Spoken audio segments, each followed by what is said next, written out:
Hello guys and welcome back to my channel to another video of me. So I always sit with my leg up like this, okay? Don't mind me. As some of you may know, I have done a 2-week social media detox where I switched to a flip phone and I was just using my normal phone for things like navigation or when I had to pay something. I have learned a lot during that time.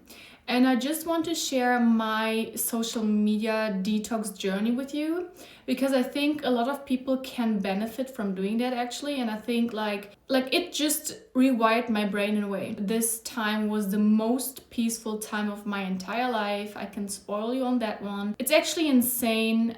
Like, I have realized that it's so normal for us to constantly be available, to constantly be accessible, to be reachable. And yes, in that video, I'm just going to tell you my experiences, what I have learned, what I can tell you if you want to do that too, and everything that I have experienced in these 2 weeks. So the first thing I have noticed is that you have so much more time. As we all know, like, time is an illusion, but like spending time on your phone is insane because, you know, you are scrolling, for example, on Instagram or on TikTok for 10 minutes or even for like half an hour. And then you drop your phone and you look at the clock and you are so confused by how quick these 30 minutes have gone by. But for example, you know, when you do anything else in 30 minutes, this time appears to be so much more. This is what I have realized. Like, it felt like to me as if every day had not like 24 hours, but 48 hours. Like, I had so much time.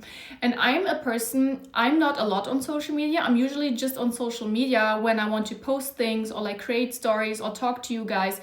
But like, I realized that I spend a lot of time on my day, during my day, to be on WhatsApp, to talk to people, to text back, to listen to voice messages, to, I don't know, do anything on my phone, to like research, to, I don't know, watch documentaries. And I was like, when I stopped doing that, you know, I was like, wow, I have so much time now. And I would wake up and I had this peace in my mind and I was like, okay, like, you will not even check your phone right now because it doesn't matter who texted you. It doesn't matter who sent you a message. It doesn't matter who called you because if it's important, they have your flip phone number, right? Because in preparation for this 2-week detox, I told all of my friends and family, I was like, hey, I will do a social media detox for 2 weeks. Here's my flip phone number. If anything is important, text me on that one. And I just gave this flip phone number to like 5 people that are very close to me because I was like, can it ever be that of an emergency for me, for all of the other people who are not really that close to me? You know what I mean? Like, I was like, okay, they can survive without me for like 2 weeks. They will not die. Their life will not end if I just disappear for 2 weeks. So that's what I did. And I realized I had so much more time. So that's the first thing you will notice. You have so much more time to do things. You have more time to cook, you have more time to go to the gym, to like work on your projects, on your hobbies, on your passions. There is so much more time and you perceive time in a different way. It was almost like as if everything was like slowing down a lot. And I realized I was living life in a very fast-paced, very almost like stressful and rushed way. And when I had this detox, I was finally able to slow down and to slow down intentionally. And everything I did, I was doing it intentionally. Whether if that was like cutting a tomato or like reading or going to the gym or like even taking a walk, because I was not even listening to music while taking a walk and I was like seeing so much more of my surroundings. Another very important part is mental clarity. Like, when you constantly just doom scroll on social media, listening to other people's thoughts or watching their life, you have no room to even listen to your own thoughts. You have no time to even listen what's going on inside of yourself. Being able to fully tune into your own emotions and into your own mind without getting interrupted by the noise of the outside world will not only improve the relationship you have with yourself, but also give you a lot of more mental clarity. At the end of a long year, I always notice how much I am still carrying, like old patterns or negative habits. And even when I'm strong and capable, there are moments where I realize that I've been holding everything on my own for far too long. For example, I have this problem that I always slip back into isolation when I'm going through a very difficult phase. And during therapy, I have learned to open up to people more and to actively ask for help more when I need help. Because it's so hard for me because, you know, I have learned in life that I don't want to burden other people with my problems. And during therapy, I have learned that, like, You are not burdening other people with your problems by opening up to them, but you give them a chance to help you. I also had a lot of problems with overthinking. I have a lot of perfectionism when it comes to myself, and I have a lot of like high expectations when it comes to me. And doing therapy, I have learned, and this is also a message I want to share with you here, that doing something imperfect is better than not doing it at all. And also this quote, I love this quote. It's like, you just have to create it first and you can make it perfect later. Like, it just has to exist first. Going into 2026, I have been reflecting on that and realized that I want to leave this heaviness behind. I want to start fresh with new habits and a new way of dealing with my emotions. That's why I'm so happy to share BetterHelp, a paid partner that I genuinely appreciate. The start of a new year creates space to begin again. And BetterHelp makes that beginning feel simple and supported. You start with a short and thoughtful questionnaire where you can share your goals, your preferences, and what you are looking for. And they use that to match you with a qualified therapist who will fit your needs. And if your first match doesn't feel right, you can switch therapist anytime for any reason at no extra cost. Sessions are available by video, phone, and live chat, so it fits into real life and not the other way around. We all carry heaviness, especially after a long year. Therapy can be one way to put some of that weight down and step into 2026 with more steadiness, clarity, and self-trust. Click the link in the description or go to betterhelp.com/Persephone'sMind for 10% off your first month, and let BetterHelp support you in feeling lighter in 2026. Next thing is, and this is the most insane paradox part, but I grew even closer to my friends. I was texting them less, they were texting me less, but here's the twist, like whenever something happened in their life that they wanted to tell me about, they just called me. And we were just on the phone talking, not texting back and forth for like 4 hours, not sending each other 5 different videos or like photos or screenshots. Just calling me and telling me what kind of news they have experienced, what they have been up to. Like, we were just on the phone, and not just on the phone, we have visited each other more, because we were like, okay, like, I'm not able to reach you now on your phone, so we meet up and tell ourselves the news in person. Like, we spent so much more quality time together. Even when we were just talking on the phone, it was much more personal. And I realized like that most people nowadays, we don't really, like, at least the people I know in my life, we don't really talk on the phone anymore. Like, everything nowadays, it's just like voice memo and like screenshots and messages and I don't know, reels, sending each other reels. But this is not true bonding, right? It's like, you don't get to see the immediate reaction of the person. For example, you tell them good news and they may reply after like 5 hours, but it's like, it's not that authentic as if when you have someone on the phone and you hear their first initial reaction, you know? So I grew even closer to the people I was close to before, and this was the most shocking part for me, because I thought, okay, in these 2 weeks I will probably be completely isolated, but the opposite happened. I was much more closer to my friends and my family than I have been ever before. You know, normally I don't have a TV, I don't watch TV. When I watch anything, I watch it on my laptop or Netflix or any other streaming platform. But I don't have a TV, so I'm not into, for example, reality TV or like keeping up with any celebrity. I don't do this. Like, I like a lot of people who do like music or art or anything, but I don't really keep up with their life. But during this time, I also stopped keeping up with the life of people who were not really my friends, but like close to me, you know, that we were following each other. And I realized I was honestly not missing a single thing. Like, I was not missing seeing their stories. I was not missing knowing what they do on a random Tuesday. I was not missing seeing what they post. And I think a lot of us have this fear of missing out when it comes to the internet, because we think we have to keep ourselves up to date all the time. And this is the dangerous part about it, because the second we leave these apps, we have this immediate feeling of like, oh my God, if I don't like open this app for a couple of hours, I will miss out on something, because maybe I missed the celebrity drama, or this influencer getting canceled, or I don't know, this person, what they are doing or whatever. But like, becoming older and older, I realize all of these things are not important. What is important is that you invest your time into yourself, into the people that matter to you. But like, all of these strangers that you see on the internet, you know, when they can inspire you or give you something that helps you, of course, take it with gratitude. You know, I'm not saying that everyone on the internet is like irrelevant and you shouldn't follow anyone. No, that's not the message that I want to give here. The message that I want to give here is that, you know, take what benefits you in a positive way and leave what doesn't. Someone, for example, me, if my videos help you, take the videos, watch them, and then leave my page. If you go on my Instagram and I post things and you feel like, oh my god, like I don't like what she's posting here, leave it, block me, delete me, whatever. But like, don't put yourself in a position where you consume things that influence you negatively. Because why would you do that for yourself? Why would you watch me, for example, if you know that you cannot stand me? Why would you watch a celebrity if you know that you hate them? You are torturing yourself by doing that. And I was like, okay, I don't miss out on anything, because what's meant to be in my life will be in my life. If I'm meant to know something, for example, that a friend did something, I will eventually know because she will tell me in person or when we meet the next time. Like, I don't have to forcefully keep up to date with the life of strangers. So I have an Apple Watch, right? That is always like measuring my heart rate and everything. I got it initially for the gym.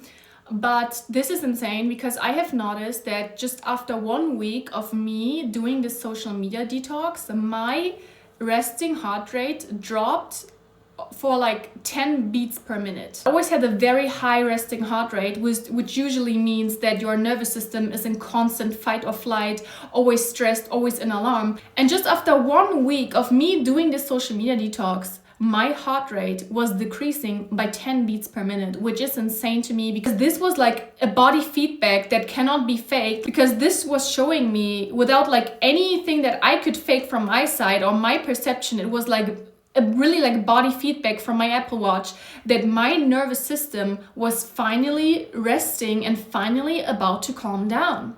And this was when I saw this, because for months my heart rate were like up like this, and then like immediately the week I started doing this detox, bam, 10 beats per minute decreased. Never happened before.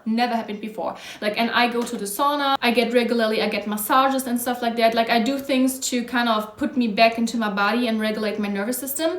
Meditating, also like EFT tapping, but like it was that damn phone, you know? And now that I realized that avoiding my phone can rest my nervous system more than meditating and then going to the sauna and taking massages, was really interesting for me, because nowadays a lot of people on social media promote like so many expensive things in the name of nervous system regulation, like, oh my god, just like do this or buy this or like buy this red lamp mask or whatever. But like, the easy solution is probably the best solution, and the easiest solution is to drop that phone, to stop giving people constant access to you, to stop having constant access to the lives of other people. Like, I have realized during that time that it is completely insane that we have access to the life of so many strangers. We get flooded by so many informations every single day that our brain doesn't even have the time to like filter through all of that. Like, I was busy with taking care of other people's emotions and problems and listening to other people's stories. And even if sometimes this is a good thing, right? Because we get inspired by other people, at one point it becomes dangerous for you because you don't even have the time to think about your own emotions, to think about your own life, about your own problems, to process your own life. I have to be very honest here. I'm that kind of person. I get a lot of messages, especially on like iMessage or WhatsApp, because people, you know, I'm that kind of person, people come to me when they have any problems, or I'm the therapist friend, you know. And at one point it was so overwhelming for me that sometimes I don't text back for days because it overwhelms me so much, and I don't even get to hear my own thoughts, yet alone the thoughts of other people. And during that time, I realized that every message that I got on my small like flip phone, I appreciated it. Because I was like, wow, like this person knows that I'm like kind of disconnected right now, but they still take their time to reach out for me and tell me, for example, hey, good morning, have a good day. And I think we start to appreciate connection less, or when people reach out to you less, when we are so flooded by the amount of people doing it, or like by the amount of conversations we have during a whole day. But when this becomes something special and sacred again, and something that you don't do on a regular basis, like let's say you just check your flip phone 2 times a day, then it's so meaningful. Like every small conversation on this flip phone became so much more meaningful because it was not something that I could have all of the time. So I was like, wow, this person really took their time to reach out to me, to talk to me, and I appreciate that. Whereas when I'm using my normal phone, I'm like, oh my God, so many people texted me again. I feel so overwhelmed. Why do they reach out to me? You know, I'm just overwhelmed a lot.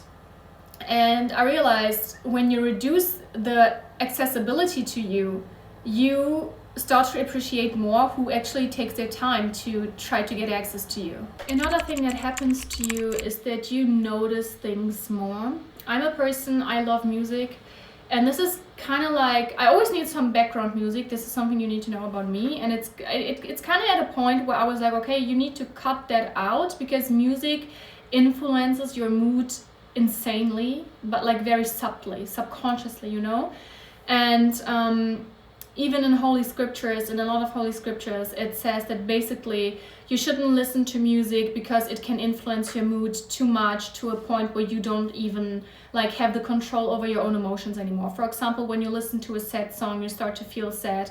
When you listen to something nostalgic, you start to feel nostalgic, and like it's not happening naturally, it's happening because you listen to that song, right?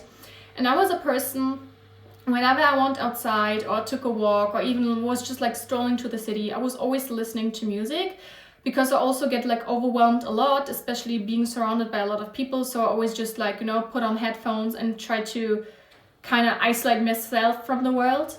But I didn't do that during the time where I was having this detox because I was like, okay, I just want to be more like present in general. And what I noticed was insane because like I just saw so much more of the world. I was overhearing conversations with strangers, and sometimes they dropped like wisdom that I was not even meant to hear because I was just like passing by, but it was exactly what was needed to hear from me. Or like I saw more things, like I noticed more things. Everything became so much more full of life. I feel like when you are constantly busy with like keeping yourself isolated or listening to music, or you know, when you're waiting for the bus or whatever, that you're constantly always reaching out for your phone, you start to miss out on so many small moments. Like I also started to talk to strangers more and started conversations with them more. For example, when I was shopping and there was another woman trying something on, like a coat, I was like, oh, that coat looks really good on you. And then she said, oh, thank you so much. And from that small compliment, there was like a whole conversation being opened. And things like this would have never happened if I would just have like kept my headphones inside and ignored the outside world. Or, you know, even when you're waiting for something, or you are in, I don't know, a bus or on a train, there are so many possibilities to connect to strangers, to talk to them, to, I don't know, create any sense of connection to someone you wouldn't connect to in a normal way because you were like busy with your phone or with your music or with watching something. And this can open up so many doors for you because I see every person as a portal. And sometimes, like for example, that one woman I met in where I was shopping, she told me something about her life, and it was in between the lines, but I really needed to hear that in a moment, you know? And I would have missed out on hearing that one sentence that I needed so bad in that moment when I would have just done what I naturally do, and that is isolating myself from the world. So I was realizing during that time that, you know, sometimes strangers open up portals for you to certain situations, certain scenarios, or certain things that you need to hear, and you close off yourself from these experiences and these possibilities if you are constantly busy with this digital world inside of your heads. I was much more creative during that time. I started a lot of creative things and projects during that time. And this is also the insane part, because I think a lot of people think that creation comes from consuming, like from going on Pinterest or listening to music or listening to other people's stuff. But in my opinion, like everything that, when I get inspired, I don't necessarily get inspired by other people. I get inspired because I look into myself and I get this spark to do something. But you cannot look into yourself and get that spark to do something when you are constantly watching other people's life, or when you're constantly keeping your mind busy and occupied with the ideas of other people. Like, don't get me wrong, it is totally fine to get inspired by other people, by other artists, for example, or like things you see on Pinterest, but like, you cannot create your own ideas when you are constantly inspired, you know? Like, you need to free your mind. You need to like clear the canvas inside of you so your subconscious mind and your soul can start to project your own ideas onto this blank canvas. Because if you constantly keep your canvas filled with the ideas of other people, there is no room left for your ideas to be projected onto. And during that time, I had so many ideas, like I was bursting with creativity, and I was like, wow. Sometimes it's the lack of like external inspiration that we need to truly get inspired, because to truly get inspired for me means to get in touch with your own soul, because every soul has their own way of expressing things, and we cannot connect to that way if we are so occupied with the way of how other people express their soul. The thing is, this was only 2 weeks, and I was like, if we all switched to a flip phone and just like did this collectively, like we would ban social media, whatever, what would change in our mind? What would change in our life? What kind of inventions would be created during that time? What kind of art would be created during that time? Because I was also talking to a friend, and I was like, you know, of course so many people like published novels or art like 100 of years ago, because they didn't have this time-consuming thing in their hands 24/7 that was basically like eating all of their time and attention. And I think like we just have to disconnect. Sometimes we have to disconnect in order to connect. We have to step away in order to take one step forward. You know what I mean? And I've realized in a world where like being present and being online is so normal that it has become truly a luxury to be anonymous and to not be accessible. And you know, I'm an influencer now. I have this YouTube account, I have my other accounts on Instagram or whatever, but like I'm kind of jealous of people who live anonymously, because I'm like, you have a privilege right there that none of us people who stepped into this internet world could ever have again. Because once you step into this world and you start to become visible and you start to like grow, there's no going back. You know, even if I decide today that I quit social media, all of my stuff is still on the internet. I can never be the same kind of anonymous again, like as a person who has never started a public social media profile. So I'm saying that not as a way to like say social media is bad or being an influencer is bad. I'm truly grateful for everything I do, and I truly think that being an influencer has a lot of like advantages and like can open up a lot of doors for you. But I'm also saying there's so much beauty in staying private and anonymous, and I think we are about to enter a time of life where, especially with AI and everything, we will start to appreciate being anonymous and private even more, because I think everything nowadays is like about being exposed and being watched, and everything is so visible that the true flex will be to be invisible. You know, whereas 10 years ago the flex was to become visible and to be seen and to be famous, it slowly starts to switch into a time where the true flex is to be invisible. Yeah guys, I hope you liked this video, and I hope I could maybe inspire you to also do like a social media detox. I don't think you will regret it, honestly. I named my social detox Project Batman. I had like some rules that I was following. For example, I would do like 10k steps every day, 30 minutes of workout every day, 2 liters of like water every day, and that I read every day and stuff like that. Like, you can create rules for yourself. You can also not create rules for yourself, whatever works like best for you. But I think everyone should try this at least once in their life, because it will change you on a fundamental level. Yes, I hope you're doing great. I hope you're having a great week or weekend whenever you see this video. I don't know when I'm going to upload it yet. But I love you guys, and please take care of you.